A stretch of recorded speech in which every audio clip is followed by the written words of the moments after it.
కాబోతుంది. ఏప్రిల్ 1 నుంచి తెలంగాణ వ్యాప్తంగా చికెన్ షాపులను బంద్ చేస్తున్నారు, బంద్ కాబోతున్నాయి.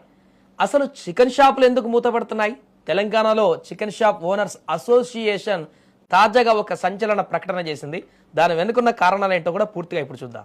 ఇక చికెన్ బంద్కు ప్రధాన సమస్య ఎక్కడ మొదలైందంటే పౌల్ట్రీ కంపెనీల దగ్గర మనం కొనేటువంటి బ్రాయిలర్ చికెన్ అంతా కూడా పెద్ద పెద్ద పౌల్ట్రీ కంపెనీల ఫారమ్స్ నుంచి లోకల్ షాపులకు వస్తుంది. సో ఈ షాపుల వాళ్ళు కిలో చికెన్ అమ్మితే ఆ కంపెనీల వారికి కొంత మార్జిన్ అంటే కమిషన్ లాగా ఇస్తూ ఉంటారు. సో ఆ వచ్చేటువంటి మార్జిన్తోనే షాపుల అద్దెలు కానీ, కరెంటు బిల్లులు కానీ, పని వాళ్ళ జీతాలు కానీ, మిగతా ఉండేటువంటి ఖర్చులన్నీ కూడా ఇవన్నీ కూడా భరించాల్సి ఉంటుంది. కానీ ఇటీవల పౌల్ట్రీ కంపెనీలు తాము ఇచ్చేటువంటి మార్జిన్ను భారీగా తగ్గించేశాయట.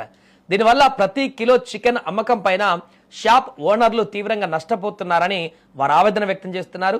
అందుకే ఉప్పల్, ఎల్బీనగర్ లాంటి ప్రాంతాలలో ఇప్పటికే ఏప్రిల్ 1 నుంచి చికెన్ బంద్ అంటూ పోస్టర్లు కూడా వెలిసేశాయి కొన్ని షాపులు.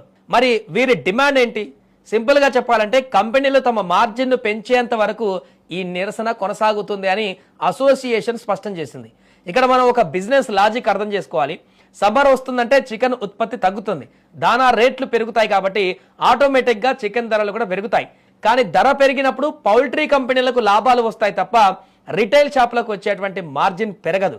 పైగా ఇప్పుడు ఆ మార్జిన్ కూడా కోసేయడంతో నష్టాలకు అమ్ముకునేటువంటి బదులు షాపులు మూసుకోవడమే బెటర్ అనేటువంటి నిర్ణయానికి ఓనర్లు వచ్చారు. మరి ఈ బంద్ నిజంగానే సాధ్యమా? ప్రాక్టికల్ గా ఆలోచిస్తే ఇది చికెన్ ఇండస్ట్రీలో ఒక పెద్ద ప్రకంపనే. ఒకవేళ బంద్ జరిగితే మొదట దెబ్బ పడేది సామాన్యుడి సండే భోజనం మీద. ఆ తర్వాత నష్టపోయేది హోటళ్లు, ఫాస్ట్ ఫుడ్ సెంటర్లు, బిర్యానీ పాయింట్లు. ఎందుకంటే వాళ్ళకి డైలీ టన్నుల కొద్దీ చికెన్ కావాలి. సప్లై చైన్ బ్రేక్ అయితే సిటీలో ఫుడ్ బిజినెస్ సగం పడిపోతుంది.